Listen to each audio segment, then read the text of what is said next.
पालघर तालुक्यातील कांद्रेभुरे जिल्हा परिषद शाळेतील शिक्षक कमतरतेचा मुद्दा आज चांगलाच तापला। शाळेत शिक्षक उपलब्ध करून देण्याच्या मागणीसाठी थेट विद्यार्थी आणि पालकांनी जिल्हा शिक्षणाधिकाऱ्यांच्या कार्यालयाला घेराव घातला।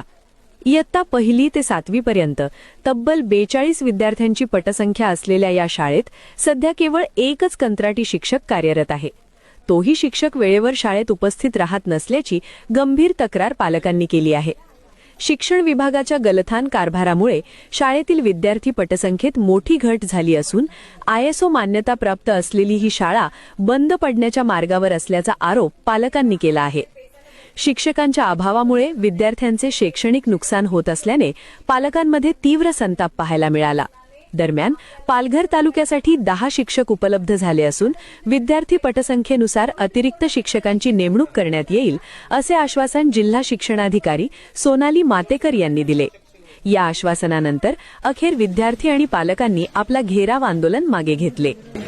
आज आपण पाहत आहात, आज इथपर्यंत येण्याची वेळ आमच्या विद्यार्थ्यांना आलेली आहे। आज अक्षरशः 1 ते 7 वर्ग असलेले लहान विद्यार्थी आज आम्ही एवढ्या लांबचा प्रवास करून इथे आलो जेणेकरून आमच्या शाळेत शिक्षक मिळावा। आज आम्ही 3 वर्षापासून शिक्षकासाठी झटतोय, परंतु शाळेत शिक्षक नाही। आताही तूर्त अध्यापन म्हणून कार्यरत आहेत। आज तेही शिक्षक लेट आलेले आहेत, परंतु आज जर शिक्षकच नसेल तर आम्ही शाळा बंद करायची का? शिक्षण विभागाकडे किती वेळा आम्ही भीक मागायची? 3 वर्षापासून आम्ही आज इथे शिक्षण विभागात येतोय, पत्रव्यवहार करतो, लेखी पत्रव्यवहार करून सुद्धा आम्हाला शिक्षक मिळत नाही। जर असं असेल तर आम्ही शाळा बंद करायची का? शासनाने पुढील शाळा चालवायची का? पालकांनी शाळा चालवायची आहे यापुढे? हा प्रश्न उद्भवलेला आहे। आज गरीब मराठी शाळा बंद पडत आहे, याला कारण सर्वस्वी जबाबदारी मी शिक्षण विभागालाच करणार आहे। कारण आज मराठी शाळेत विद्यार्थी जो घडतोय तो आणि लहान मुलं आमची गरीब विद्यार्थी आहेत। गरीब विद्यार्थ्यांना एवढे लांब प्रवास करणं शक्य नाही। जर आपण यापुढे जर आमच्या शाळेला आज आपल्याकडून आम्हाला एक आश्वासन देण्यात आले आहे की शिक्षक मिळेल, जर 5 दिवसाच्या शिक्षक हजर झाला नाही तर पुन्हा शाळा बंद करणार। आणि आता शेवटची ही आमची मागणी आहे आपल्या शासनास।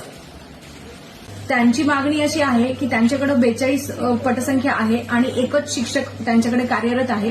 त्यांना दुसरा शिक्षक तिथे ताबडतोब हवा आहे। तर आम्ही त्यासाठी त्यांना 24 तारखेमध्ये एका शिक्षकाची ऑर्डर तिथे काढलेली आहे। तो आता 1 ते 2 दिवसामध्ये जॉईन होण्याची अपेक्षा आहे। जर समजा तिथे तो बुधवारपर्यंत जर जॉईन नाही झाला तर गुरुवारी त्यांना दुसरा शिक्षक देण्याची आम्ही व्यवस्था नक्की करू।